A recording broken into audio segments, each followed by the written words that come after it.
It's The List and your boy with Jimmy Van and Sean Ross Sapp. All right, you guys are live. What's up, you guys? Sean Ross Sapp here, managing editor of Fightful.com. It is December 13th, the 49th edition of List and your boy. I have a headband on. Jimmy, where's yours? I got to tell you something, and I noticed this before we went off on the air, but I wanted to wait. When you talk, there's some strands of hair at the front of your head. Yeah. Oh, did you notice that? Jimmy, that's half the fun. Oh, really? When I go off, I go off. Yeah, they were moving while you speak. Like there was just a thing on the front, and it moved as you spoke. Ultimately, you hired me to be a journalist, but I have to be an entertainer as well, damn it. That's kind of the Conan thing. You know the Conan O'Brien thing where he's got that... Yeah. You kind of got that going on there, man. Although right now, it's just batshit crazy right now. I want you to inform our lovely viewing audience or listening audience.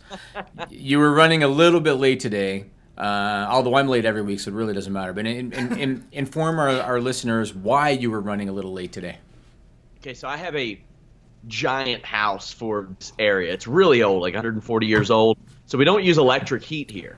We use gas heaters, which you all can't see, but if you all watch Raw and SmackDown podcasts, you see the one behind me.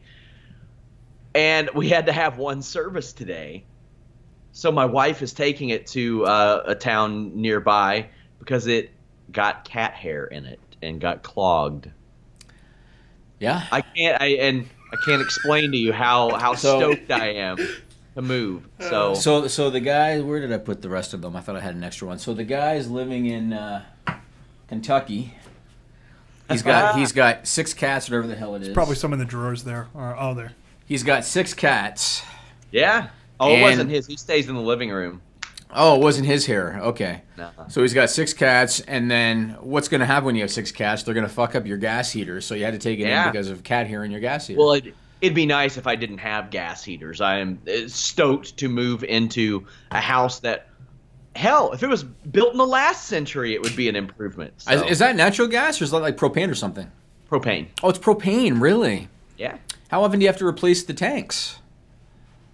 I think about twice a winter, or if I'm lucky, twice a winter. Depending on how much we use, it can get costly. It's really probably about over $1,000 per winter, which is about 32,000 Canadian. So a couple years ago, I bought a cottage on a place called the St. Lawrence River, and it's winterized. And when I bought the place, and when we were looking underneath, it's not a basement because there is no basement. When we were looking underneath, there was all these empty propane tanks lined up against a wall.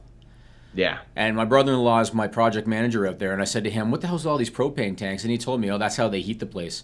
So we immediately just wiped all that shit out, and we got natural gas put in there. We had a furnace and everything. Well, when we moved in, this was a family house. My mom was going to sell it, and I was like, no, I'll land contract it from you, keep it around. It would have been a chore for her to sell. It's so big. Right. It's got so much maintenance it has to do.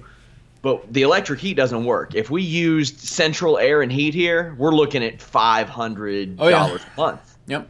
Now, I have friends who I were talking to who live in Georgetown, a house about this big. Their electric bill's about $100 a month, just because it's updated. This house was built in the 1800s, so yeah, electric will definitely get you, no question about it. Oh yeah, and if you use like the space heater thing, then you're gonna have all that dry heat. Yep. That's terrible for your body and smells burnt too. Don't you notice it smells burnt? Yeah, it's just terrible. It's terrible. Yeah, I I'm don't sure like it. You all in Toronto know more about heat than me, but also my bad, guys. It is listing your boy number 50. We are at the half-century mark. Not that I like to promote products that I'm not getting a commission on, but those Dyson heaters? I don't. I have a Dyson vacuum. So Dyson makes heaters, and it's a fancy thing with a ring and all that.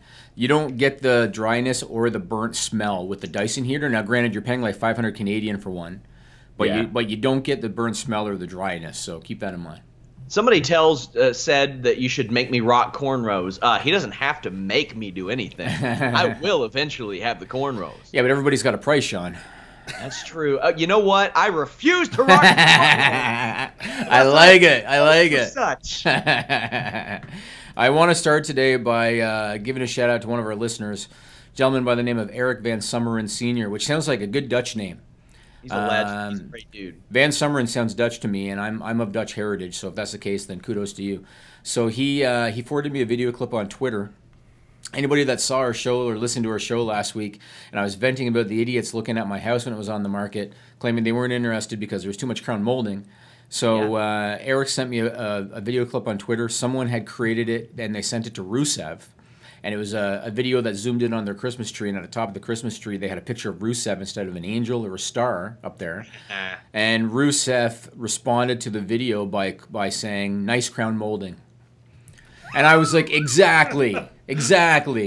Rusev understands. He's endearing himself more and more. He endeared himself more to me because he understands there's value in crown molding, and he understood that. So So hey, shout out to him. I wish I had some. They didn't know what crown molding was when this damn house was built. Well, when I first asked you last week what crown molding was, I got crickets out of you, Sean. You had no I didn't idea. know what the hell it was. My house was built in 1875, Jimmy. But you weren't born in 1875. Might as well have been the way that I'm living. So let's talk about the news that broke today. So today is December 13th. And a few weeks ago, there was a report, I think it was from PW Insider, might have been from Satin. There was a report that WWE was in talks with Facebook. It was confirmed today that... Satin broke that. I want to give him the credit. Okay, it was Ryan Satin, Pro Wrestling Sheet, absolutely not PW Insider. All right. So it was confirmed today that WWE is going to be doing an exclusive deal with Facebook. They've given them the exclusive rights to a live weekly show called Mixed Match Challenge. It's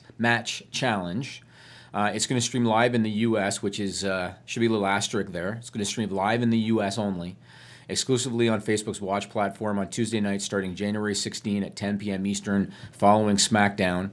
I think they're going to move 205 Live to pre-SmackDown and tape it, which is fine. Doesn't make a difference. It'll air at 10:30 p.m. Eastern. What will? 205 Live. Is that confirmed? That's what I heard. Is it going to be live still? I don't know about that. Okay, they better not be. They need to film that before Raw. Yeah, they're going to burn out the live crowd. So Mixed Match Challenge, it's going to be a 12-episode series, 20 minutes in length, which I think is smart because you're dealing with the social media crowd. They have a low, short attention span. So 20-minute episodes. It's a single elimination tag team tournament featuring men's and women's talent from both Raw and SmackDown, and they're going to announce the tag team pairings on January 4th. I was asking Sean this morning, is WWE getting rights fees for this? You thought I was talking about the $1,000, $100,000 going to charity for the winning team, and I said to Sean, that can't be. There's got to be more in it for WWE than a. Facebook's paying them. Yeah, Variety reported Facebook is paying rights fees. They didn't disclose the terms, but I figured they were. To me, when I look at this, and a lot has been said. Brandon Howard's been posting all day on Twitter about the business aspects of this and all that. This is, I think, a big opportunity for WWE because their current rights fees end in 2019. They're hoping to have a deal by the end of next year. I don't think they're ready for social media just yet in terms of leaving traditional cable to go to live streaming on the internet. But that's where everything is headed. And this is a big opportunity because if they're able to have any success with this, this could pave the way for a relationship with Facebook. And who knows, maybe after their next cable contract, they'll be looking at somebody like Facebook for the one after that for rights. So it's a big thing. Now, obviously, for the Raw talent, it's not the greatest news because that means there's going to be an extra work day for them on Tuesdays. But you told me today they're only doing a match a week, so that's not terrible. Yes. Yeah, so, I mean, these guys aren't going to be out there all the time. It'll be like maybe once a month some of these people are out there, if even that. Right. And it's going to run 12 weeks. There are 12 teams, so, you get one match a night, eliminate a guy, you're off there, or eliminate a team, you're off there.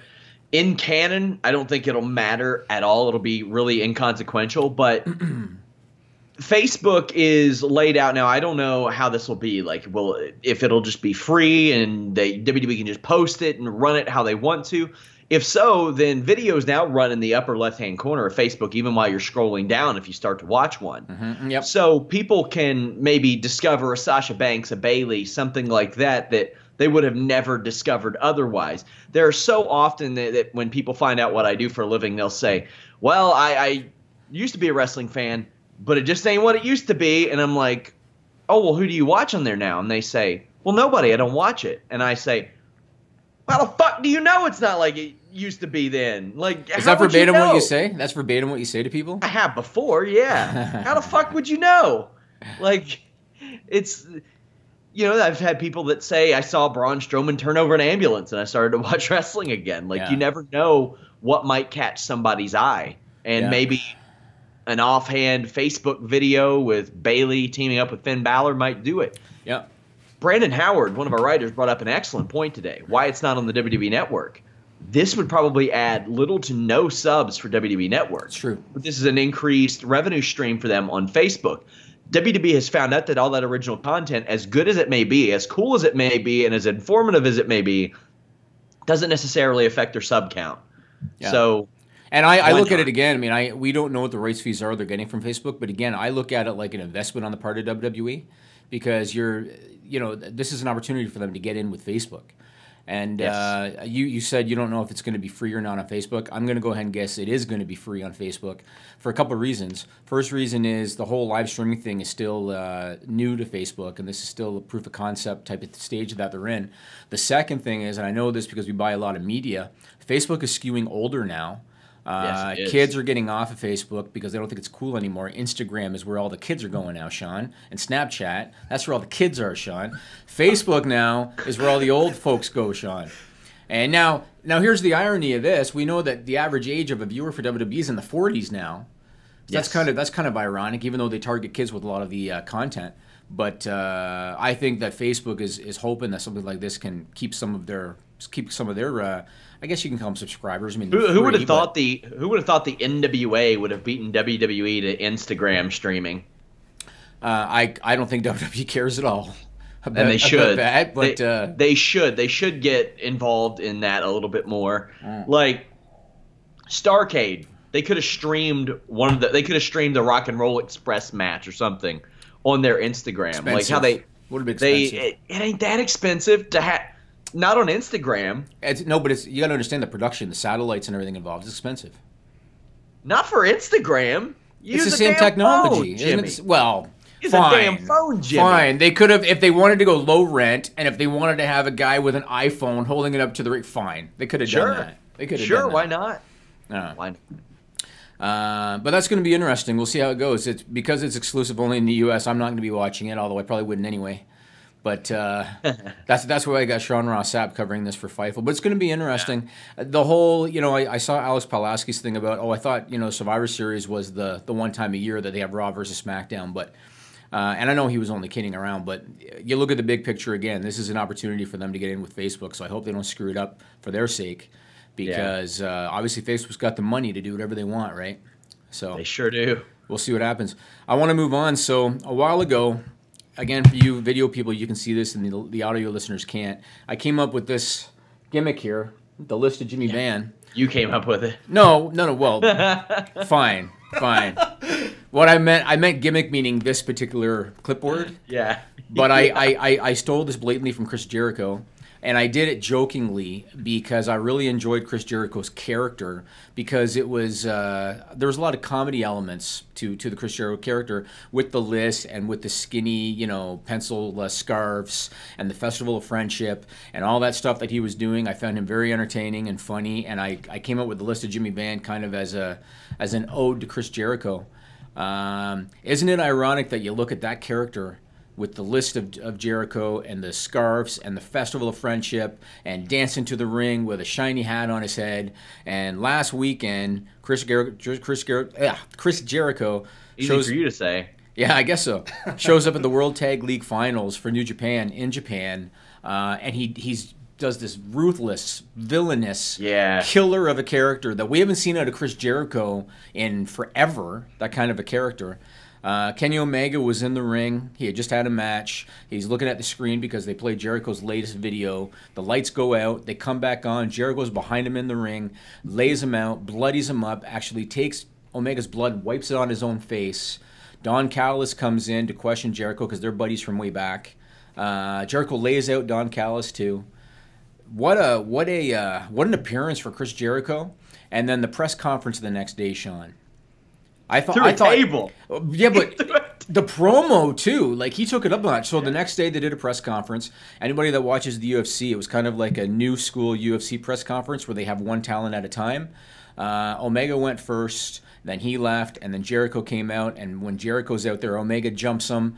They're pulled apart for a minute. That lets Jericho pick up the table. And like you said, he whipped it at Omega hard and in the head. And then when they were finally separated, Jericho took the mic and blatantly swore. Which for the Japanese audience, Sean, you know, they do that all the time, especially Gorillas of Destiny. Like Camacho, one of Haku's kids. My God. I mean, Camacho's one thing. Chris Jericho's kind of another in terms of his stature. And so to hear Chris Jericho call a guy in the crowd fuckface, and he said he was going to kick the shit out of Omega at Wrestle Kingdom 12 in January. That was a side of Jericho we just haven't seen in a very long time. And I was watching that. I love the whole thing. I love the angle. Omega he reminds me so much of Jericho. The way he cuts promos, he sounds just like him, I think. And you know how Omega, when he talks, he can drop the volume of his voice down. And reminds me of Jericho a lot. But I love the whole thing. It gave it a big match feel for the Wrestle Kingdom match. And this is what WWE is lacking, is this kind of intensity now. I just loved it. I thought it was great. There is no person better in wrestling history at reinventing themselves, in my opinion, than Chris Jericho, because he was one of the most over. He had one of his most over periods ever. His last WWE run. He did, and he went, and now he's turned into a drunken rock star who wants to fight everybody. Like, that's what his deal is now, and it works. And he looks different than the last time he showed up on WWE already. Like, it's. Yeah. It's well, he looks similar to how he did when he did the one-off. Yeah. Well, yeah, because he was in the midst of that. He didn't even expect to wrestle that night, though. That's right. And one other thing I couldn't help but notice about the whole thing was Jericho clearly has WWE training when it comes to buzzwords, because they kept on over and over and over again saying Omega versus Alpha, Omega versus Alpha. And he was wearing an Alpha Club t-shirt, which you damn well know is going to end up in the Pro Wrestling Tee store. You know it is. Oh, no, it's in Hot Topic exclusively. Oh, it's in Hot Topic already? Talk about opening the goddamn door. Like, people are like, I had one person who said, I think you talk up the Young Bucks business sense a little too much. No, I don't think I do. No. Because they got not just themselves into Hot Topic. Yeah. Candice LeRae and Joey Ryan are in Hot Topic now in select locations. I saw that. Chris Jericho is going to be in Hot Topic now. And I don't think that people understand how big of a deal that is, but any mall you go to, like out here, there's a Hot Topic in there. And right. It's just really, really good. They're making a lot of moves. Here's something that I found very, very interesting. Today, Justin Barrasso released a column. It's kind of like his it's got several interviews that he does throughout the week and things like that. Mark Cuban was on there touting New Japan. I heard about that. Admitting that he paid a lot of money to get the rights to Wrestle Kingdom a couple days later, and was like, I don't care how much it costs. I believe in them.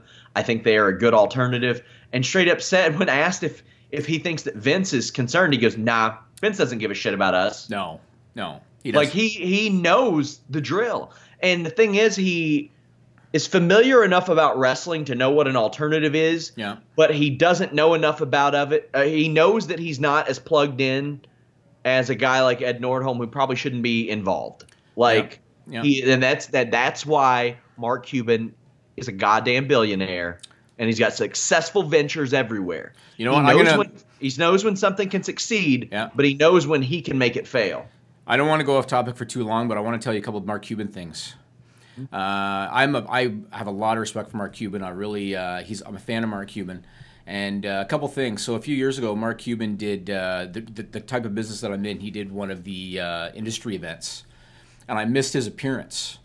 And in my business, I don't know if I should even say this. In my business, you have to be savvy when it comes to finding the contact for a product that you want to market. Yeah. Because they hide their information because they don't want to be solicited. Yes. And I've learned a lot of tactics in order to get that done. And after Mark Cuban did that appearance and I missed it, I actually used the tactics that we've learned, and I found Mark Cuban's personal cell phone number. Oh, damn. And email address. And I sent him an email. And you were like, how can I get a hold of Sean Ross Sapp? Mark, how can I get a hold of this guy. No, and I sent him an email saying, "This is who I am. I heard you do this industry party. Sorry I missed it. Heard it went well. Blah blah blah blah blah." Thinking that Mark Cuban, whatever. He responded within an hour.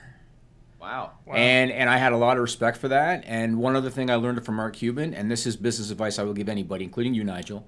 Okay. What I learned from Mark Cuban is if you ever want to put money into an investment that you're not sold on, right? Don't invest more money than you're willing to lose. Yeah. And I learned that from Mark Cuban, and that's a piece of advice I use to this day. I'm always offered investment opportunities. And whenever there's ones where I think that could be good, but it sounds a little bit risky, I always look at it like, all right, I'm willing to lose X amount of dollars, so I will give you X amount of dollars, and that's it. And I learned that from him. So, I like the guy. I think that he's brilliant. He's a brilliant dude, and to see him speaking New Japan at all, and not only that, endorsing them and saying they've been great. To the point to where we're going to probably end up reducing some of our Friday night MMA content because we like them so much. That is a ringing endorsement. So now, Jimmy, you have Ring of Honor with Sinclair Broadcast backing them, and you've got New Japan with Mark Cuban backing them. That's solid. Like, it's not going to become a point of contention or competition for WWE. No. But at least you don't have an Anthem or a Dixie Carter or somebody like that backing. This whole thing is great for Vince McMahon because Jericho's going to be back. I mean, he's already said he's going to be back. He did, yeah. And he might bring some fans with him. So this is good for WWE. I'm stoked to cover that show. We have a guy named Robbie Radford who's going to do that post show with me at about 4 in the afternoon on January 4th. I can't wait. I want to say a couple other things about that whole angle and the press conference and stuff. The first thing is, and I couldn't help it, I was watching Jericho bloody up Omega, wipe the blood on his face. And I thought to myself, isn't it ironic, and maybe you can correct me if I'm wrong, Sean, but isn't it ironic that the last time that WWE staged an angle with color, it was Vince McMahon in the angle? Yeah. Doesn't that kind of say all that you need to know about the mindset of WWE today? And then one little thing I loved about the press conference was the guy in the white gloves. I love that. I love that. I don't know what it was, a little thing like that. So, Nigel, there was a guy at the press conference in like a tuxedo and white gloves. Okay. And whenever a talent would come out, he would like give them a new water bottle. He would wipe off the microphone for them. And I loved it. It made the talent look important. And I really liked it. And it was just a subtle little thing I really liked. So I've said before that Vince likes to portray his guys as being above worrying about money. And recently they've mentioned it a couple times. But there are little things that they do that they like that. They could have done that. They could have absolutely done that. Absolutely. Yeah. I loved it. And I enjoyed the whole thing. I can't really think of anything about that angle and about that press conference that I didn't like. And Jericho putting in the legwork to make that work. I thought it was good. Let's shift gears and talk about Rich Swann.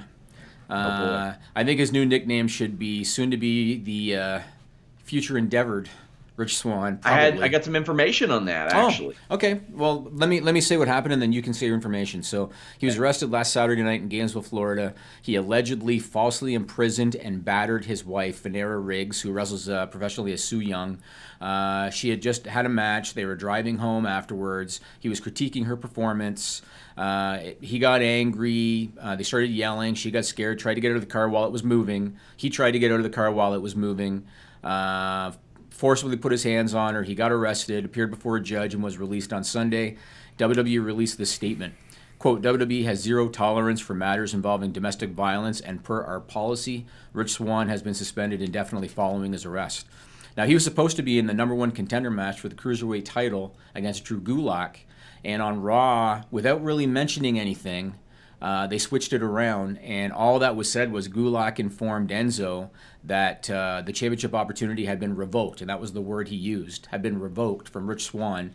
They had another fatal four-way. Cedric Alexander won it, and so now it's going to be Cedric Alexander against Gulak in the #1 contender match. But tell me your latest that you heard. So I got some information from somebody that worked at WWE that a situation that happened WrestleMania weekend, and actually somebody who works with Fightful told me to check on this, and I did, that a situation WrestleMania weekend may have actually saved Rich Swann's job because Su Yung showed up in no condition to perform. And she was withheld from a show because of that. and WWE doesn't know the exact details. There's a lot to read into this situation. And maybe because of that situation occurring and that history with her, it may have ended up saving him from just being fired outright. This time because, out. Okay. Yes, they're going to wait, see how things work out, because it was a disagreement about a match, and I don't want to accuse anything. I'm just saying that there was a situation WrestleMania weekend with her that led them to not give him the benefit of the doubt, but to give him the benefit of the doubt enough to not fire him outright, and she bailed him out of jail the next day. So okay, interesting. Well, one thing about this particular story, unlike other wrestling stories that have come out, it was picked up everywhere. This story, I mean, it's not uncommon for TMZ to pick up these stories. They always do, and they picked up this one. This one was also picked up by Rolling Stone. It was picked up by all the major media outlets like ABC News.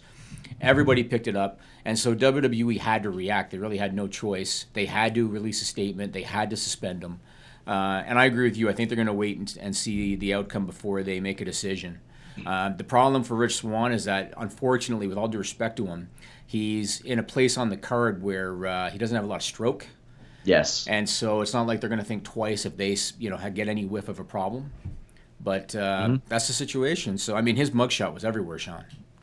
Oh, yeah, it was. And we did a news update on it on our YouTube, which you all can check out as well.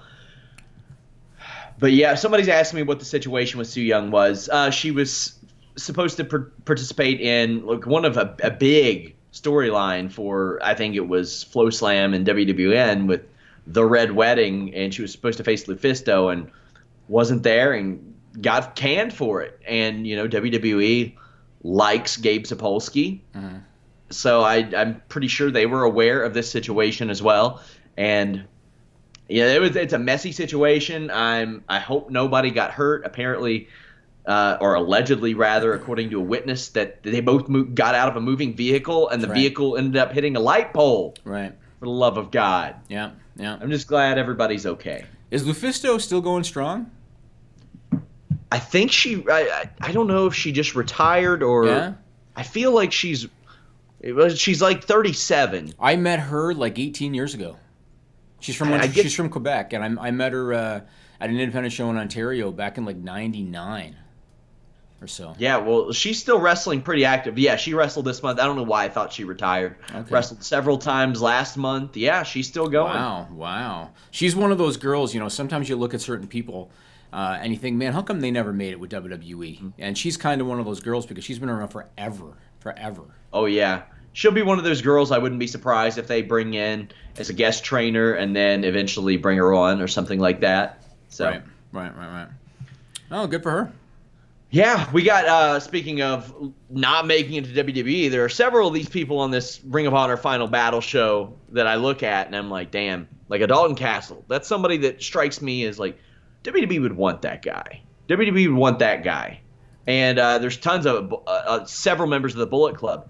Shane Taylor and Keith Lee were a couple of those guys, just big brute dudes who were getting a big push in the tag division earlier this year. Then, like kind of abruptly, Keith Lee left and went to Evolve, who is a direct competitor to Ring of Honor. We know that Matt Riddle's not allowed to work for ROH under his Evolve deal. I spoke to Shane Taylor, who competes for the ROH TV Championship, about that and Final Battle. Take a listen. So you're going to be a part of Final Battle December 15th in a championship match. What's it like for you to be in this spot on Ring of Honor's biggest show of the year? It's a blessing. And, growing up the way I did and coming from where I come from, I'm already way further than I ever thought that I was going to be. So having this opportunity with a company like Ring of Honor, with the legacy that they have, with the stars that they've made, and where they're at now and where they're going is incredible. My rookie year, and by the end of it, I am on the biggest show of the year, fighting for a world championship against three of the very best. So I couldn't be happier. What was the signing process like for you in Ring of Honor? Like, how did they get in contact with you, or how did you get in contact with them? How did that go for you? the signing process for me was a little different than most. Most of the time, you have to go to the Ring of Honor camps and tryouts, and they have to see you and evaluate you, and that whole nine. But for me, living in Texas, my trainer is Raymond Rowe. So when they came through and toured Texas, I made my face seen. I talked to people, networked, and waited about, and kept doing that, and waited for about maybe a year and a half, close to 2 years, and then started to get booked on the shows pretty regularly. It seems like they're in the Texas area all the time now. Yeah, I mean they're touring there more and more, which is good. Then that means the shows are successful and fans are demanding that they come back, and that's great news for me. Living here in Houston, would love to be able to bring Ring of Honor to even more cities down here and really help expand those markets. Earlier this year, and really last year as well, you had teamed with Keith Lee, and you all had a lot of success earlier this year. Then he was gone in a bit of a flash. How close were you and Keith? Oh, we're still close. Keith is the man. I'm incredibly proud of the things that he's doing. He's getting to go all over the world and showcase his talent. Couldn't be happier for him. We were doing our thing as a team, and we still do outside of TV company stuff. But ultimately, when him and I talked, we decided, hey, you got to do the best thing for you and your family. I've got to do the best thing for mine. And the goal when we teamed up was for both of us to get jobs. It just so happened that they were with two different companies.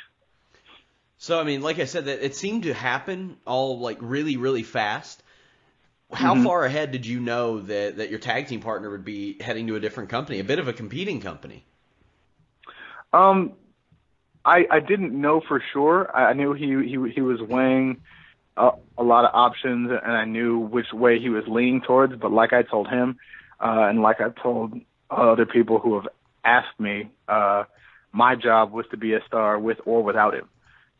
So in my head, I knew what he was leaning towards. So I made sure to mentally prepare myself to be solo. And if he decided to stay, great. If he didn't, no problem. So that was the way that I approached it. Since then, you've went on and you've met success as a singles wrestler. How has that transition been for you? It's been fine. I was a singles wrestler, and I've been one for most of my career outside of teaming up with Keith. So it was really just sort of back to normal for me. And then I had the brief stint in the Rebellion with Kenny King, who is now the Ring of Honor television champion, Caprice Coleman, and Rhett Titus. And what that allowed me to do in that group was to sort of ease my way back into things and sort of find my own voice within that. And now that's transformed me into the performer that I am now. All right, we're back. I'll have more of that interview published on Fightful.com, of course, as well as a story to go with that. Very excited for Ring of Honor Final Battle this Friday. Like I've said before, I think they're at a position to where we should be doing post shows, so I'm doing one. Friday, we got UFC Fresno Saturday and Clash of Champions Sunday. It's going to be a big weekend. I'm a little distracted by the hair in front of your headband. I can't help it. I try not to focus. Are you? I'm trying not to focus. How can you perform under pressure, Jimmy? Okay. Because not that I want to, say anything. Not that I want to accuse you of anything, but I saw the latest Artie Lang mugshot this morning. Oh, yeah? There's a similarity. The latest. That's what it was. It was the latest. While we were doing the interview there, I couldn't help but notice that a bunch of tweets came in from WWE talent regarding the Mixed Match Challenge. Yeah. And it's interesting. Finn Balor. There you go. Finn Balor wants to tag with Bayley. Bayley wants to tag with Finn Balor. Nia Jax wants to tag with Braun Strowman. Alexa Bliss wants to tag with Braun Strowman. And what did Braun Strowman say? There isn't a person who wouldn't want to be my partner or a team that wants to compete against us. So, there you go. Thought that was interesting. Yeah, sure. I don't give a shit about that show. No, but can you imagine Nia Jax and Braun Strowman? I mean, the other teams might as well just forfeit. That's true. If that's your opposition. So Paige, she did an interview on Lillian Garcia's podcast where she opened up about everything from her neck injury to her struggles with addiction to her relationship with Alberto Del Rio to the video and photo leak that happened. And you can go into some of the details if you want about the interview. The one thing I wanted to address was she said that the backlash over the leak caused her to contemplate suicide. Hospitalized as well, which we didn't know about prior. Right, and it made me think of that porn star. You and I were talking about this the other day. The porn star, August Ames, she was 23 years old, and she killed herself a couple of weeks ago. And in her case, what happened was she was accused online, because this all stems from bullying, online bullying and whatnot.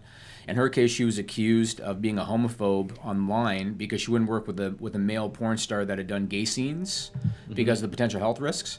And so she got a lot of bullying online. Sometimes with some of these girls, you forget how young they are. Oh, yeah. And August Ames was like 23 years old. Paige has been around forever. She's only 25, right? She's still a kid. And these girls, you know, oftentimes they're very impressionable. Their public image is very important to them. And when they have to deal with this bullying, some of them just don't know how to handle it. And I'm glad that Paige was able to get through it, because I would have been so unfortunate. You know, I'm glad she was able to get through it. Yeah, I said this on the Raw and SmackDown shows, which you guys should go check out at Fightful.com. But I don't think there was anybody in the world that would have been a better person to talk to Paige about this than Lillian Garcia. A woman, first off, who is friends with Paige. When she asks questions, it doesn't seem like she's prying or trying to get a headline or anything like that. There's a level of comfortability to where Lillian didn't even ask her about some of this stuff. Paige just opened up. Sometimes the best jobs as an interviewer is just you saying, yeah, right. Things like that, and letting the subject open up the way that they feel comfortable doing so. I don't think Paige could have looked any better coming out of this. She took responsibility for a lot of dumb shit that she did. She didn't badmouth Alberto Del Rio. She spoke very highly of him. She admitted that when she made that post about having a prescription, that it was bad, it was stupid. She admitted that when pictures emerged of her being very thin and she tried to cover that up, that she was sick and that Alberto and her family were trying to help her.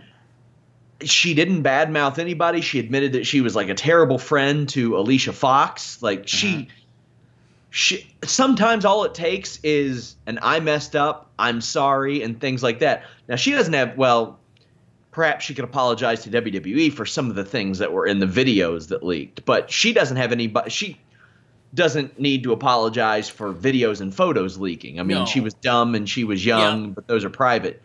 But she apologized for the things that she needed to and thanked her fans for sticking around with her. She looked great. We got a ton of stories coming out of it at Fightful.com as well. And since she came back, we talked about this. She's had a presence about her. She seems very confident. Seems like she has an added level of maturity. And so, yeah, I think, you know, it looks like she's turned a corner. You know, and she's in a position right now. I mean, I still think Charlotte is the best all-around female performer in the company. She is in a position where she could dominate on Raw, very much like Charlotte could dominate on SmackDown. So we'll see. Yeah, I'll wait and see how she performs in the ring. She credited Sasha Banks a lot for carrying her in that match and making sure she didn't get lost, because they threw her out of not being on TV for a year and a half into a 15-minute match on live TV. I thought that was a little much. No live events. No 6-person tags, 6-woman tags. They just threw her out there. If she can get it done in the ring, then that will be big, because we've never seen a woman her age at this stage of her career come off of that neck surgery like that. We saw Lita do it, but Lita was never, like, I don't think Lita ever approached the in-ring technique that Paige had. No. Lita was about moonsaults. Yeah. So moonsaults and drop kicks. Not that I want to disrespect Lita, but she was not a... That's what she was. That's what she was. And there's nothing wrong with that, because at the time she stood out for that. But Paige could be something very special in this division. She looks so comfortable and happy. Yeah. Before, you could tell she was going through the motions and wasn't motivated. Yep. That's changed, so good for her. Yep, absolutely. Triple H versus Jinder Mahal. I want to touch upon this. So, yeah, I read some, I listened to some of the commentary online. We'll talk about it. So last weekend, they had the big India house show in New Delhi. It was supposed to be 2 back-to-back shows. Ticket sales were not what they expected. They put the WWE spin on it, saying that, you know, due to demand or whatever bullshit they said, they were moving one show to Abu Dhabi, keeping the other one in New Delhi. It was supposed to be Jinder against Kevin Owens. They put Triple H in the match instead because, again, clearly ticket sales were soft. And Triple H went over clean in the middle, 1, 2, 3. I listened to Dave Meltzer's commentary on it, on the finish. And he said that these were his words. He said he'd love to hear the defense for that decision because in his mind there was no defense for that decision. I actually disagree with that, and the reason I disagree with that is that this match got a lot of attention. It's something that had been talked about for weeks. I think there was a very good possibility, even if WWE didn't have their own cameras there, which it turned out they did, that a lot of footage was going to end up online because that's the Indian market. WWE right now has a lot more in the plans for Triple H than they do for Jinder Mahal, and that's just a fact. They're looking at matches with Braun Strowman. They're looking at matches with Kurt Angle. They're looking at matches with Shane McMahon potentially, maybe even Jason Jordan. Jinder Mahal, they got AJ Styles and nothing else. And exactly, yeah. And for that reason, this did not surprise me. And you know, people are going to say, oh, the McMahon son-in-law had to win clean in the middle, right? Because the McMahons get over. And there's truth to that, but I completely understand WWE's thinking on that. Because, again, footage was going to end up online. And how do you do Hunter versus Braun Strowman if there's footage of Jinder beating him 1, 2, 3 in the middle of the ring? You can't, right? Yeah. So I fully get it. That's why they did it, in my opinion, and I wanted to bring that up. Imagine if I'm just trying to wrap my head around building 7 months up for a house show that failed, but. Or not failed, but well, yeah, it did because they had to cancel one. So you it failed. You mean Jinder's run? You're talking about Jinder's run? Yeah, because it didn't take off the way it should. And Triple H in an interview said, "quote It's not to say Jinder wasn't over there. He was. You have to understand the market. It's not like everyone just went, oh my God, he's Indian. He looks like us, so we love him. They're a savvy market. They understand he's a bad guy. Even though he got a massive reaction, he still needs to earn their respect. He's still growing and new. You know what I mean?" End quote. That's what they thought was going to happen, was that people would say, he looks like us, we love him. Being a dickhead transcends religion, color, race, country so often. And that did. That's why I said that I thought the Singh brothers stood a better chance than he did in that role. If he is a heel, the Indian people are going to know he's a heel. Yeah. It just didn't work. And there were outlets in India, some of which I'm convinced were not there. They were covering it minute by minute. And they would cover it like almost like it was real. And I saw one that said, how does this guy have any respect? He only wins when the Singh brothers help him. And these are major Indian publications. I mean, Jinder himself, if you go back to that Jericho podcast interview, Jinder himself said in the Indian market, you can't get over just by being Indian. You have to accomplish something. And he specifically mentioned guys like The Undertaker. The Undertaker got over in India because of what he accomplished and because of the level of stardom that he achieved. And I completely agree with what you said. I think that by booking him as this bad guy who needs help to win and cheats in all of his matches and stuff, how do you think that this supposed new fan base is going to get behind you when you're booked like that? It was never going to happen. Yeah, and like we talked about, he was behind the 8 ball from the beginning because he was enhancement for 8 months. But when you add to that he could never beat anybody without cheating, you know, and remember when they did that Indian celebration, and the poor woman was trying to do the song, and she was getting mocked and booed by the fans, and she was cut off halfway, and the whole thing was destined to fail based on how they booked it. And I still believe that a lot of the failures WWE has had stems with creative. Just ignorant booking. By the way, Tom Cassiello, former managing lead writer of WWE, did like a 4-hour interview the other day. I think it was probably the first day he legally could because it was almost exactly a year after he was fired. And we have a lot of stories coming out of that too. But he would just straight up say Vince McMahon will not listen to a pitch that's a year long. Like, well, since you brought it up now, Sean, I had that on my list too. So we'll talk about Tom Casiello. So he was on the Agenda podcast, which admittedly I had not heard of. I'm not a podcast guy. I don't listen to really many podcasts, so I didn't know that existed. But I'm just being honest. Well, I mean, I didn't either, and I cover it. But from what I understand, they specialize in women's wrestling, and he had a big hand in that. So he said something that I thought was very appropriate, or I guess understandable. He said Vince McMahon, like you've mentioned, you couldn't pitch a year-long story because, as Tom Casiello was accustomed to, he came from the soap opera world. I think he was a daytime Emmy winner prior to going to WWE. And in his world, you pitch a year's worth of stories for characters. He said with Vince McMahon, you could not do that. And this was a quote. He said, Vince kind of wants to know what Mania is for next year, but otherwise, go 3 months. If you go a year with 3 different turns and all these twists and turns, he gets lost. You got to do it in smaller doses. And again, this, I think, is one of the problems creatively with the company. And when you have a guy who's 72 years old heading up creative in 2017, that's part of the problem. And when you think about the past, and when you think about Sting versus Hogan at Starrcade, that did a big number. They did a year-long build with that. When you think of Ryback versus CM Punk, they didn't do a year-long build with that, but they built up Ryback for months before that moment. Right, for that moment, to put him in the title picture, and they did a surprisingly big number with that. That's lacking today. Here's one, Jimmy. Batista turning on Triple H. That was a good one, too. My God. And Vince wanted to hotshot it. Yes. Vince wanted to hotshot it bad, but Batista and Triple H are like, no. Right. No, you're not doing it. You're not doing it. They stood up. Right. And they put themselves out there. Now, Triple H has much more leeway, but I remember, oh, my God, like I was just ready for that to happen. Yep. And when Batista threw that thumbs down, it was perfect. Yep. Everybody played it off perfect. It was great. Yeah. Also, they integrated something like the Royal Rumble, which made it even bigger. Like Right. And the thing that kind of kills me about this mentality is, and I know it's a different time and they have a lot more content to produce now. Years ago in the 80s, when they only had 4 pay-per-views a year, they would do a year-long build. And I remember with Hogan and Savage, and that's the one I always go back to because I really, really enjoyed the Hogan and Savage storyline. SummerSlam of '88 is when they started the tease for a match that didn't happen until WrestleMania the next year. Because SummerSlam '88 is when Hogan put Elizabeth on his shoulder and he kind of accidentally or inadvertently put his hand on her butt, right? And then later on they used that because Savage would look back at that and say, you lusted after Elizabeth, right? If he could do it then, why can't he do it now? He was more than willing to do it then. Is it because at the time, again, he only had so many shows a year. Now you've got so much content every week that he feels the need to do it. I mean, I'm wondering if he's starting to listen like to the advertisers that think that wrestling fans are dumb or don't appreciate that type of thing. Man, Maybe.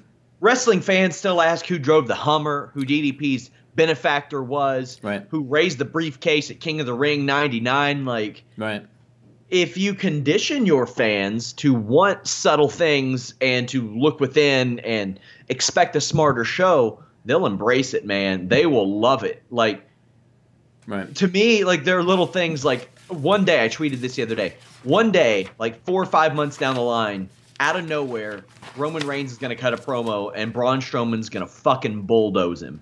And all he's going to have to say is, I'm not finished with you. And that's it. We'll remember it. We'll remember how much Braun Strowman hates Roman Reigns from months and months before. Speaking of Roman Reigns, and I thought of this and I forgot to mention it during the whole Chris Jericho Omega angle. Yeah. Not to take anything away from Jericho in terms of his stature and appearance, but can you imagine in WWE if they took Roman Reigns with that look and with his physical stature and presence and did a storyline with him like they did with Jericho with Omega as a heel? Imagine how over that would be if they went that route with somebody like that. Yeah. All right, I wish they would. Let's go to Stupid People, Nigel. This is a stupid song, it just goes on and on. You might find some meaning, but you would be wrong. Okay. A couple of the stories on this one, Sean. I got to say once again, people are sweethearts. People are sweethearts. Yeah. And a lot of millennials this day and age. Good for you. Millennial horse shit. Well, because when you got an office full of them. I said a lot of them, not all of them. A lot of them. And you're gonna know what I'm talking about in a minute. First off, Nigel, who's our credit for our audio listeners, not our video viewers? Who's our credit? Trevor Strong. TrevorStrong.org. It sounds like such a chore. Come on, Poor man. Nigel's got to write that on the blackboard 100 Nigel, times. you have one job, Nigel. I know. One job. I almost forgot the first time. Oh, God. So this first one, Sean, man, these young impressionable children, Sean. This first one was reported by the BBC on December 7th. A 22-year-old self-professed internet prankster from the UK had to be freed by firefighters after cementing his head inside a microwave. He put his head into a microwave oven protected by a plastic bag, and then his friends poured 7 bags of cement around his head. He had fucking accomplices! They were trying to make a mold. Clearly it didn't work out. His friends tried for an hour and a half to free him before they called for help, and then it took the rescue team another hour to free him. Fortunately, his friends had the wherewithal to feed an air tube into his mouth so he could at least breathe during this experience. I'm going to go out on a limb here and say that none of his friends nor he were actual, like, Freemasons. Yeah, there you go. Probably fair. What I'm wondering is... And he broke out of the weird cult thing that you always hear about, the Masonic or whatever, and that was the punishment. What I'm wondering is, because they didn't release the name of this kid, and I realize he's from the UK. I wonder if he's related to the guy from Cohoes, New York, that burned up 3 city blocks making a sword. Like, I wonder if there's a relationship here. So I thought that you undersold the sword story because you told me the damage, but until I see I put an image to it, my God, that whole block was on fire. Oh Jimmy. yeah, man, 3 city blocks. I told you. Like, I thought maybe some embers, like, flew out and... Yeah, no. Oh, hell no. That shit got crazy. It was Judgment Day, Sean. It was. In Cohoes, New York. I was waiting to see Terminator walk in the background of that. Oh, whatever he did, that was John... It was probably John Connor that made the sword. He was just trying to kill T-1000. That's what was going on. Because if he waited for the T-2000, they don't need to burn anything. He could just make a sword. Yeah. You know? All right, this next one was reported. This is pretty good. This was reported by NBC4. Now, this, I don't know if this is stupid or funny, but it had to be included. So it's either stupid or funny or both. Reported by NBC4 in New York on December 9th. Six Flags in Ocean County, New Jersey had planned a snow day for last Saturday, and as part of it, they were planning to break the world record for the largest snowball fight. They ended up having to cancel it because of snow. The region they experienced their first snowfall of the year, and I guess it was too much for snow day. So I was going to the Festival of Lights, which is a big snow Christmas special last Saturday. We didn't get to go because snow hit us and the roads were terrible. Mm-hmm. But I mean, that's something that we kind of put in our heads. Like, yeah, sure, it's going to be cold. It's an hour and a half away. If I'm going to a snowball fight? It was going to be the world's largest, snowball fight. Yeah. Yeah. I think that record's safe. I'd like to know if somebody showed up like amped for snow for the snowball fight, and then they're told, "Oh, it's canceled because of snow." Where's the location? You'd be like, "What?" Yeah, what? Exactly. It was in Ocean County, New Jersey. See, New Jersey's got to know, man. Like they're pretty far up there in the north. I mean, we got hammered on Tuesday, and Wednesday morning, no problem because we're used to it, right? We're prepared. Yeah. There's nothing. So this last one, Sean, do you know what synthol is? I don't. You ever heard of synthol, Nigel? No, I don't think so. So synthol is otherwise known as sight enhancement oil. And back in the 90s, and I'm not making accusations because it was only speculation, back in the 90s there was speculation that Scott Steiner used sight enhancement oil. No, there was legitimate speculation that he used sight enhancement oil. What it is it's an oil that you inject into your muscle to make it look bigger. Yeah. That's what synthol is. And this story, Sean, and I saw the pictures to go with this, a 21-year-old kid from Russia named Kirill Tereshin has been injecting his arms with homemade synthol. No.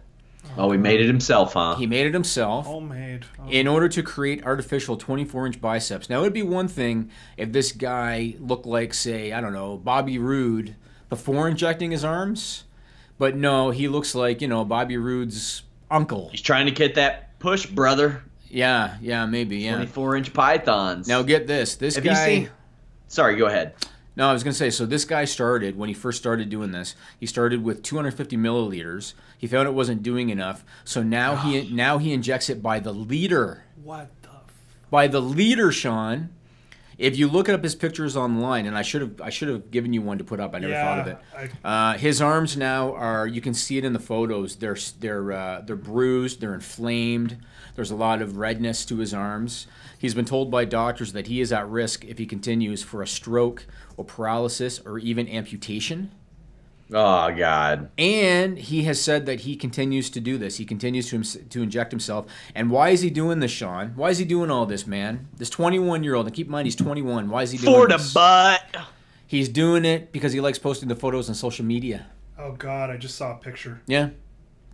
Damn. Kirill Tereshin. Did you ever see that Indian fella that did it like to his pecs and to his traps? Yeah, he was wasn't he the really tall guy? The really tall one? Yeah, he looked stupid as shit. Yeah, I saw that guy too. Yeah. I don't get it, man. Just lift weights. But this particular kid, he literally injected his biceps and triceps and nothing else.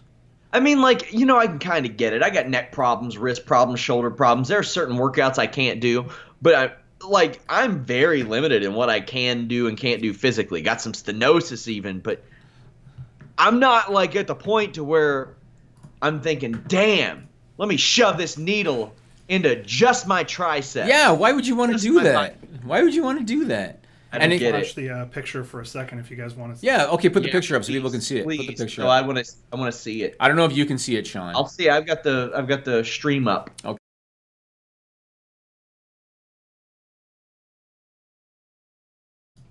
Did you put it up now? Yeah, I just put it up for a couple seconds. Okay. Yeah. Oh, what a dipshit! It looks like nothing but his arms got sunburned. Yeah, and that's all the inflammation from what he's doing. So it looks like he was allergic to like cats or something, and then he just went and bought like a cat sleeve and you wore it for like an hour, and then took it off. And you see all the stretch marks too from doing that. What a sweetheart that guy is. It's just a Mederma, bro. Get rid of those. Yeah. That guy's got a solid future in whatever business he chooses to go into. I bet he does. So, switching gears, I want to talk about the Buff Bagwell lawsuit. And I am not a lawyer, and I haven't had time to talk to my lawyer about this. But when I heard this, I wondered if this could, potentially lead to more issues for WWE. So, Buff Bagwell and Raven sued WWE. They were both looking for unpaid royalties. They claimed that WWE breached their contracts by failing to pay sales royalties related to the network, specifically content featuring them. And it was announced this past week that the lawsuit has been dismissed. Speculation is that WWE agreed to an out-of-court settlement, a confidential out-of-court settlement. And again, when I heard about this, who knows? This could pave the way for a lot of other former talent to come out of the woodwork thinking maybe I'll also get a settlement. Now, again, I'm not a lawyer. I don't know the terms of the deal. I don't know about the specifics of the talent contracts. It's been speculated now that WWE had been holding off on adding Thunder and Sunday Night Heat to the network because these two guys appeared on those shows a lot, and they wanted to get this lawsuit out of the way before they put that content up. And now there's speculation that they're going to upload all of that content. But again, I look at it like if Buff Bagwell and Raven can do it, why can't the other 100 or 200 guys that were around during that time looking for the same kind of settlement? So, well, perhaps not coincidentally, my contact with Raven for a potential interview has been cut off since this ruling. Oh, there you go. There you go. He don't need Fightful publicity anymore. I was going to interview him about his podcast and for the NWA long form I'm working on, but I would have paid $9.99 for a pay-per-view of Jerry McDevitt and Raven just going at it in that process. I was going to say a battle. That is a war of wits that I want to watch. I want to see and experience. I would pay $9.99 to not watch a Buff Bagwell match. Yes, personally. So yes. I never really understood why he was over. Yeah, he looked good. So what? I never really got it, man. No. I never understood it. No. It never resonated with me. You know how he got. Legend has it how he got discovered. Softcore porn, right? Well, that's not what I heard. Like that? I heard he got discovered because he was Missy Hyatt's neighbor. Maybe. That's what I heard. It happened. And Missy Hyatt, of course, she'd be the type that would go for him, right? So yeah, we have funny stories about him on the old Shane Helms podcast, which is in the archives at FightfulPods.com. Go check out that Backstage Fights edition. I'm going to republish the Royal Rumble edition that we did last year. Lots of good stories there as well. We got a ton of Royal Rumble content on the way. Boy, you're couldn't have been better with that segue, because the next thing on my list was the Royal Rumble. So I'm brilliant at it. Could have Jimmy. been better. And so on Raw, they had a #1 contender match. Skills that pay the bills. You know what I mean? So on Raw, they had a #1 contender match between Braun Strowman and Kane, and the winner was to face Brock Lesnar at the Rumble for the Universal title. They ended up doing a double countout, and so now it's going to be a triple threat at the Rumble.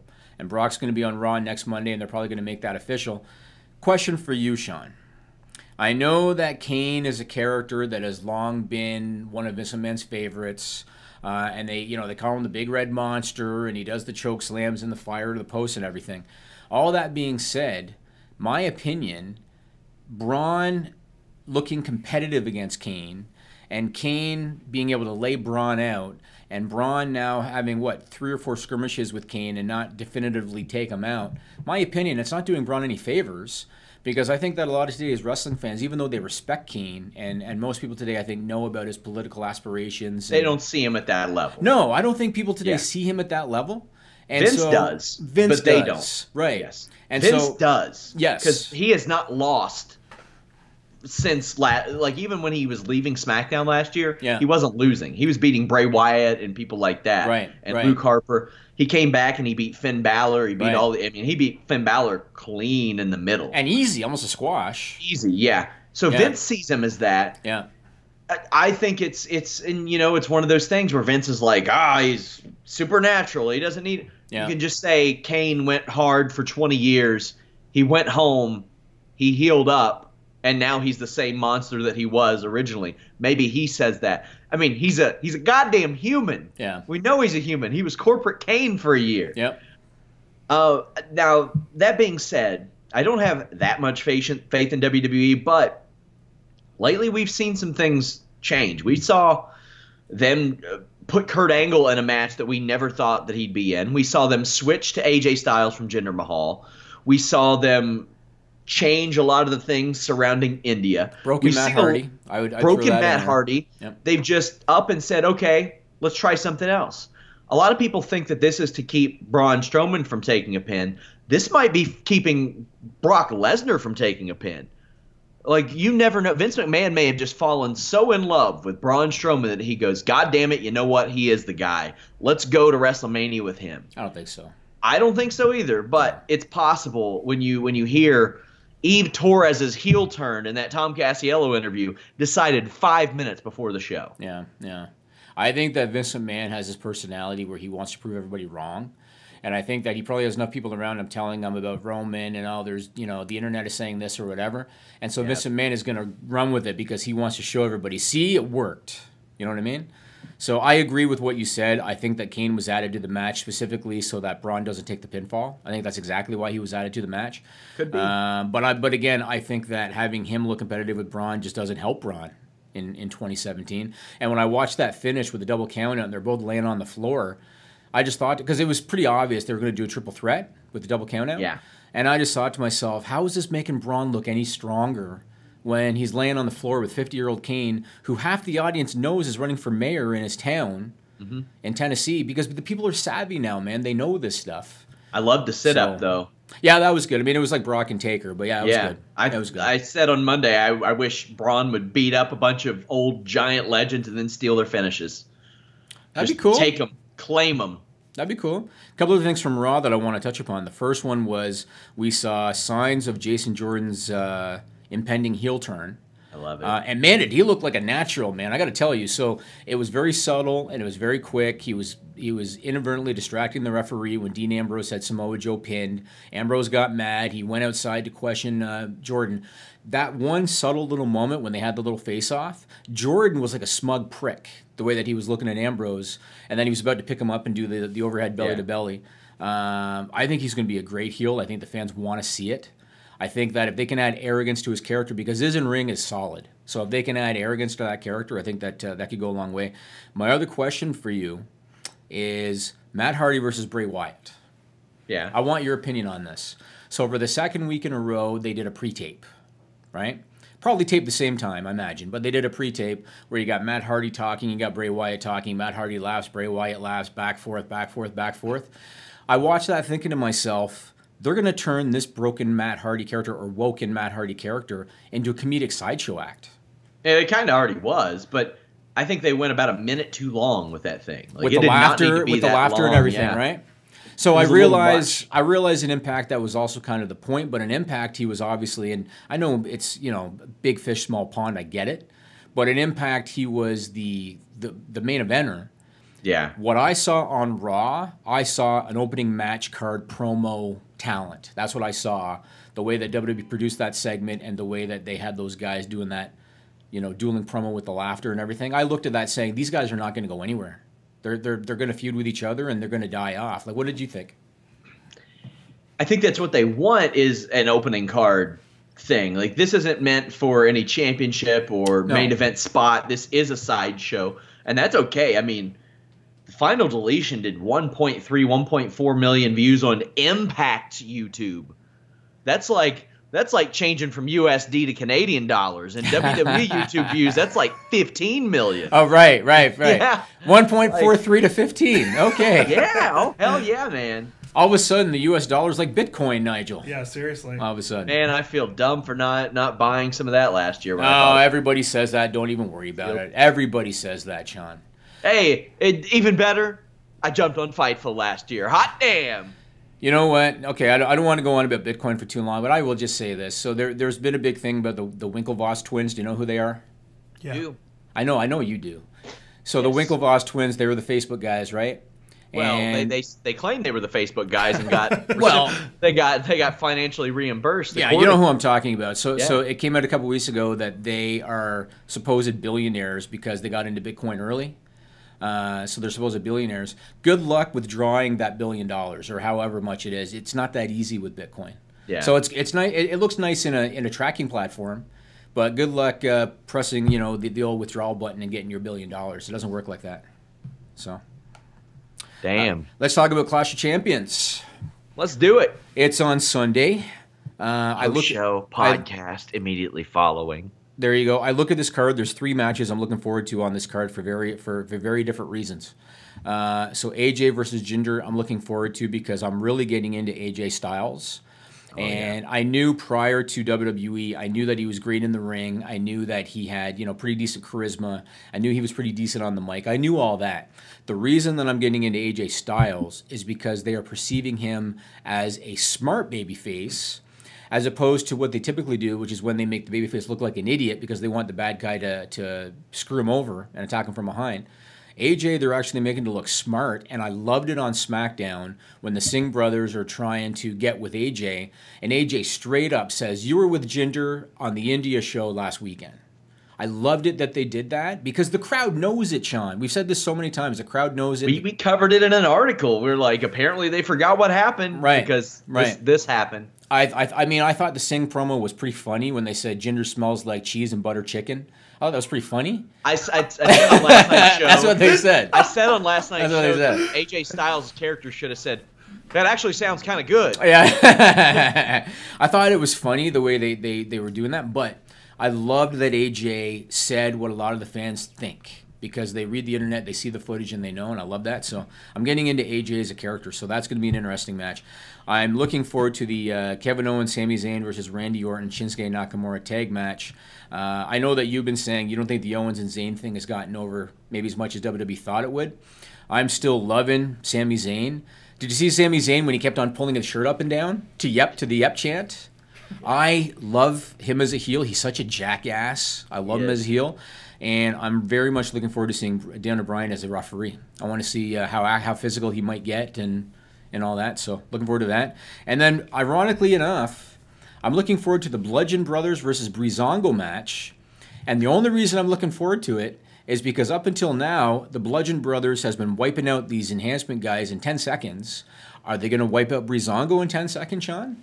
I hope so, especially after last night. That would Colin Delaney and Colin that Delaney. fella from Chikara. Yeah. With the scream. Yes, when he picked him That up. was brilliant. Yeah. Brilliant scream. Yeah. It was incredible. So I'm looking forward to that. That's about all that has my interest as well. Like, Yeah. normally WWE won't throw a tag match like Orton and Nakamura versus Owens and Zayn just on a show. That's like a SmackDown main event for them. Right. So they added a bunch of stipulations and hurdles and things like that. That's what we can watch out for. But I am looking forward from an in-ring perspective to the Fatal 4-Way Tag Team match because they always deliver. Always deliver. Just keep Benjamin and Gable away from microphones. Yeah, and plus Rusev's in the match, and Rusev is awesome. He's incredible. And he loves crown molding. So He does love crown molding. Who doesn't love Well, I can tell you who doesn't love crown molding. Toronto doesn't love crown molding. apparently, You some know what? Torontonians don't love crown molding. I'll bet if Ring of Honor's BJ Whitmer moves to Baltimore like he told me he may have to do, he'll look for a place with crown molding. I spoke to BJ Whitmer about Final Battle, his transition from wrestling to working behind the scenes, and a ton of other stuff. Here's a clip. So you got Final Battle coming up. What can fans who maybe haven't checked out Ring of Honor before expect out of a Final Battle? Because this is a big, 3 weeks for the Ring of Honor and New Japan connection. Absolutely. You can expect a stacked card this weekend, or next weekend, I guess it is, right? Mm-hmm. Weekends all blend together here. Yeah, I mean, you got a main event, Dalton Castle and Cody Rhodes for the Ring of Honor World title. We got 6-man belts, I believe, on the line. Flip Gordon, Dragon Lee, and Titan from CMLL against the Hung Bucks. So, I mean, there's a stacked card. Kenny King in a 4-way with Punishment Martinez, Silas Young, and Shane Taylor. So, I mean, it's stacked. Card stacked. Will Ospreay, Matt Taven. So, I mean, it's a hell of a card, man. Hell of a card. So you've had a bit of a transition over the last year or so in Ring of Honor. What exactly are you doing in Ring of Honor right now? I wear several hats right now. I help write and format the TV. I guess you could call me an associate producer in that aspect. On the shows I fill in on commentary, so when needed or if needed. If I'm not doing commentary, then I'm usually producing from the gorilla position on a headset with our production crew and cameramen and stuff like that. Other than that, I also book the travel for Ring of Honor, I guess. Everybody's travel except some of the office staff, like production guys, the talent, and stuff like that. So all in the process of finishing nursing school as well. So I've been pretty busy over the last year. What kind of changes did that mandate in your life? Like any type of relocation or what kind of changes did that mean for you? Just more work. I've been able to do booking the travel. I've just been able to do it from home, from a laptop, or whatever. I could do that kind of stuff. It was just getting used to the travel website that we use, Concourse Solutions. Just getting used to how to use that, and then I kind of knew a little bit how to set up like an Excel spreadsheet. So I just got a template from that they were using in the office with all the roster on it, and then I would go through and pull off anybody that wasn't on the shows or anything like that, and then kind of column for their departure date and arrival and times and stuff like that. It was just getting used to filling that stuff out, but it didn't call for a relocation or anything. I'm still in the Cincinnati area.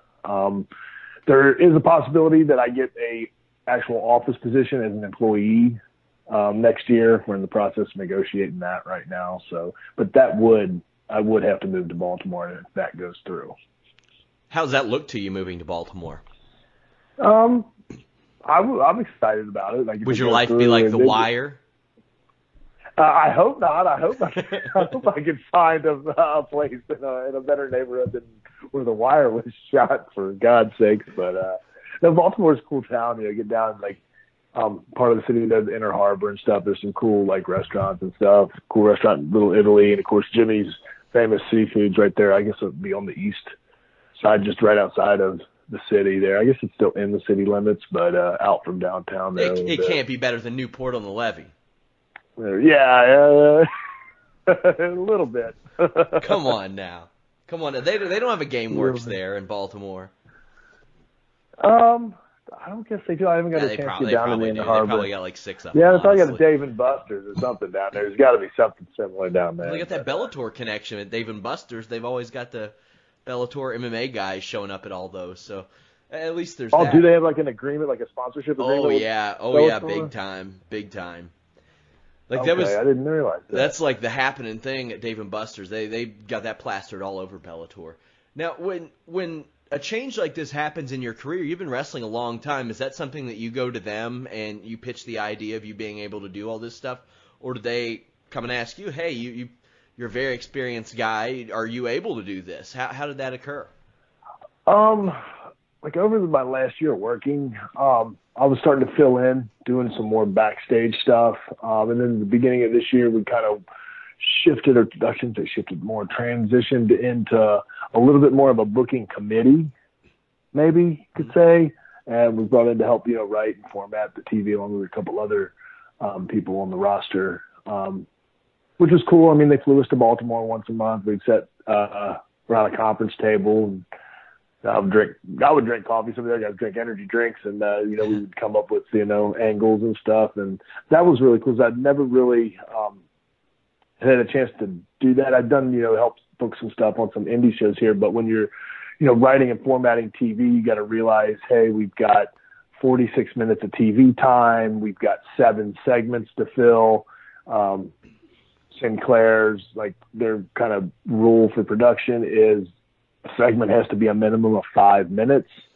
A segment can go, 7 or 8, but the least amount of time you can have in a segment is going to be 5 minutes. So you got some, some set parameters that you have to work around there. And it's been really cool, learning how to format and write TVs and, where you can plug in, a VTR pre-taped promo and, where they plug in the desk on cam shots for like Colt and Ian or myself and Ian if I'm calling the TV and stuff like that. So it's been really cool. But yeah, I kind of, was taking on more responsibilities backstage, and my body's a little beat up. I could probably still go if I really wanted to, but my body's, taking a major beating over the years.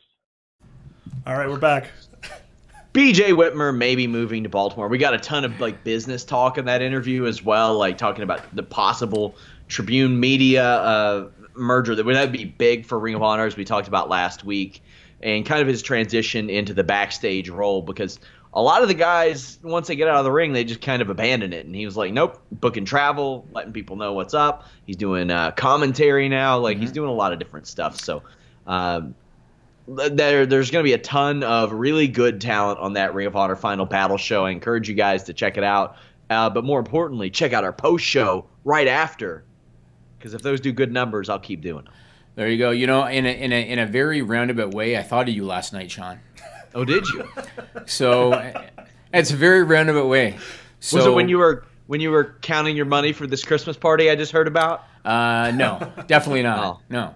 Okay. So last night, so again, we're doing this on December 13th. So last night, my beloved Edmonton Oilers, who are having a shitty season, they were in Columbus to play the Blue Jackets. Yes, they were. And I know that is kind of sort of your team. You're not really into hockey, but that's kind of your team. Yeah, I'm trying. And that made me think of you when I saw that they were going to be playing the Columbus Blue Jackets. And when they kicked the living shit out of the Columbus Blue Jackets. Well, here's what was funny about it. So in the first period, the camera caught a guy in the crowd that had a sign. The sign said, "I will chug a beer every time the Oilers score a goal."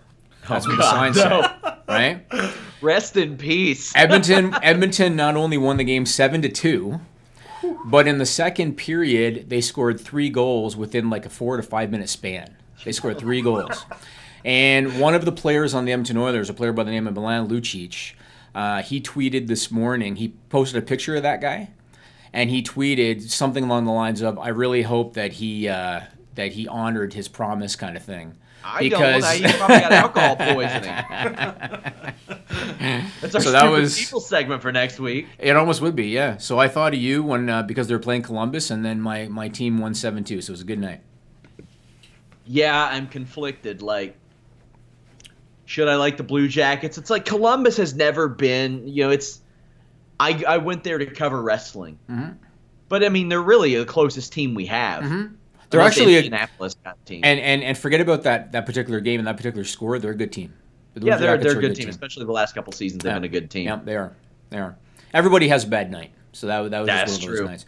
I want to talk about AroLucha. So last Sunday they filmed their TV pilot in Nashville. I saw some pictures from the show, and I will give them some credit because the scene looked pretty good to me. They got a reported 1,000 people. Conan tweeted that it was a sellout, but he was going to tweet that anyway. But they got a reported 1,000 people. The ring and lighting I thought looked really good. I thought that the way they had the crowd set up and everything, I thought it all looked really, really good. Now here's, I guess, the million-dollar question. Are they going to be able to find a television network willing to actually pay them money for the rights to air that footage? I don't think so. I think they're going to end up with a barter deal, very much like Pop or... I can't remember. Did Destination America pay Impact? I think it was a barter deal. Barter deal? Okay. I can see them getting a barter deal. Maybe they paid a little bit. Right. Okay. I don't see some network, opening up their wallet to give Ron and Don Harris a bunch of money for this thing. But again, to their credit, I mean, I thought it looked good. I thought the venue looked good from what I saw. How are they able to have Lucha Underground talent on that show? That surprised me. Like Johnny Mundo and Willie Mack and a lot of people were on that show. That surprised me. Former Fightful podcast host Shane Helms was there. I kind of joked to him. I was like, did your boy Vince Russo teach you a few things? And they've had heat for a while. He said that Vince was in great spirits, very easy to work with, made things very good. And I actually heard from multiple people that Vince Russo was actually rather easy to deal with backstage, pleasant to deal with was the term that I got. So good for him. I hope it helps him out as well. I mean, all these people who appeared on Fightful are getting jobs and stuff. Showdown Joe's heading to Japan and heading to Titan, and Elias Theodoru's winning fights, and Jason Kincaid's in Evolve, and Matt Riddle's all over. Frank Trigg and reffing UFC fights and working for Ryzen. Yeah, it's just what we do. We give people the rub. And you know what? I got to say, I mean, I don't know these guys well, but I've talked enough to Frank Trigg and I've talked enough to Elias. These are good guys. And even Vince Russo, I know that there's controversy with him, and I know that there's some people that don't like him. Vince Russo has always been cool to me.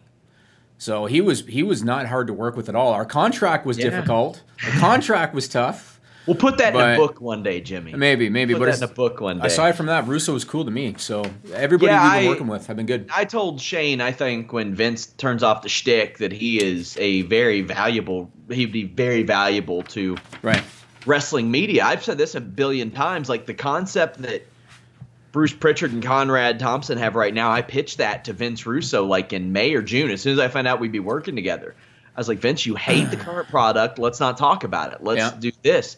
Now, I don't think it could have worked the way that it's worked for Conrad and Bruce, especially because Vince had been there for a defined amount of time. But like, I think that with old stories like that and aspects of it that people don't know about, like I remember you would ask me before I talked to him, do you have anything you can ask him that hasn't been asked? Hell yeah, I do. I got a million things I can ask of Vince Russo that other people don't think to ask because it's always the same shit. They ask him, what about Jim Cornette? What about the time you put the title on yourself? What about David Arquette, Attitude Era? Like when you pick that brain, you can get some valuable stuff out of it.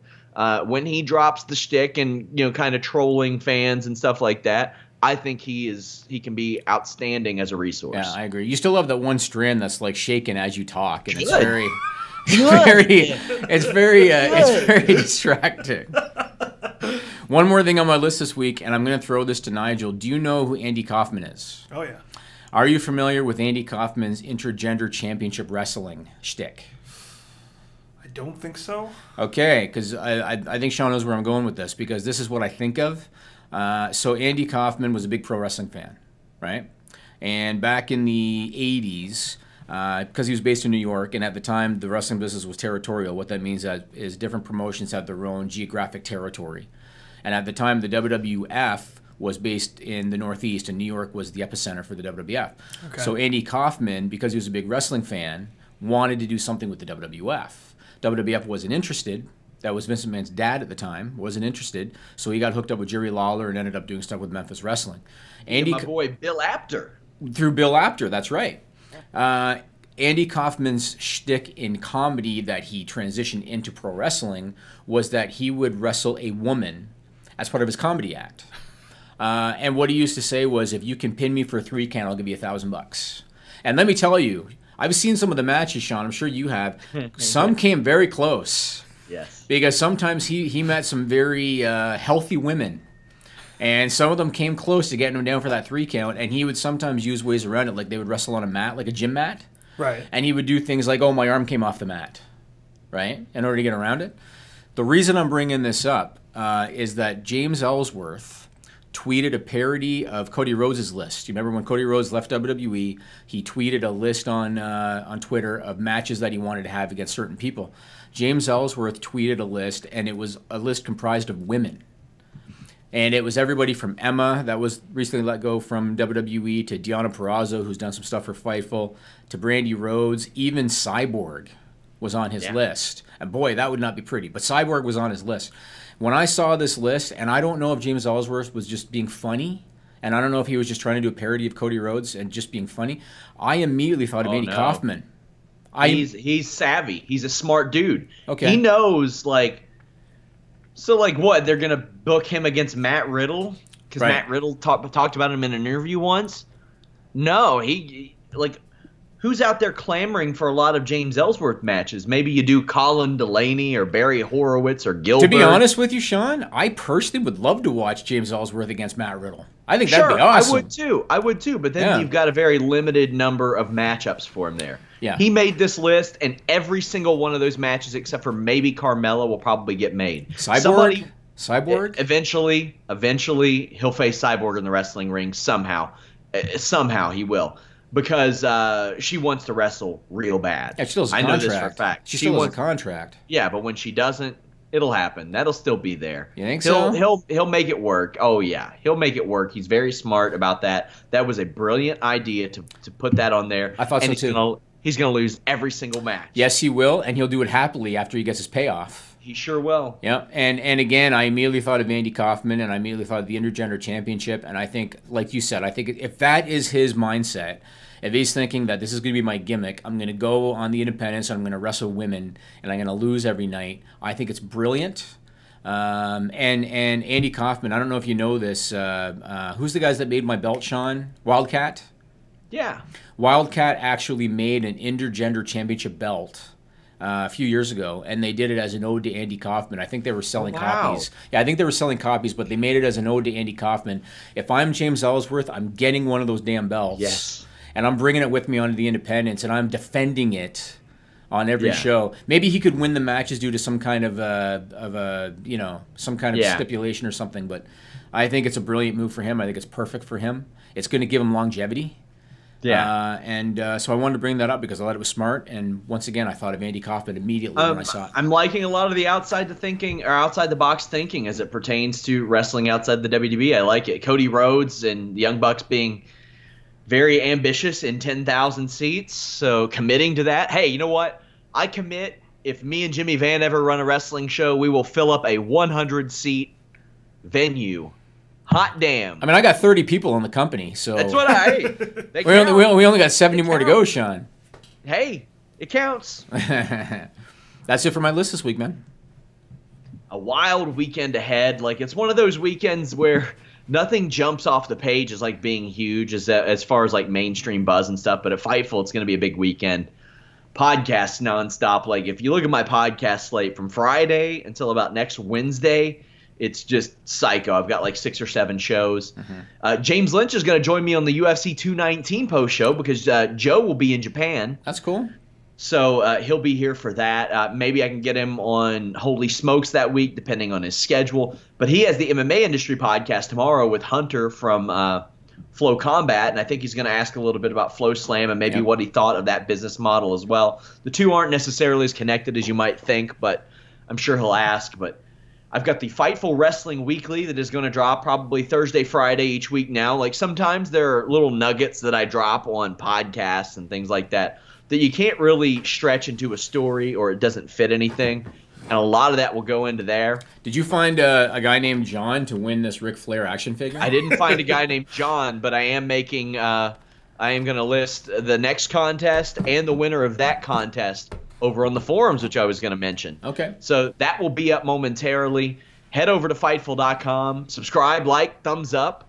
let me know what you all want to see more of, too. Like, the news updates, like, if there's anything else you all want me to approach with those, have at it. I'm here for you guys. I'm here for you. Jimmy, what kind of a schedule are you looking at for the pre-Christmas week? You all got a full week ahead?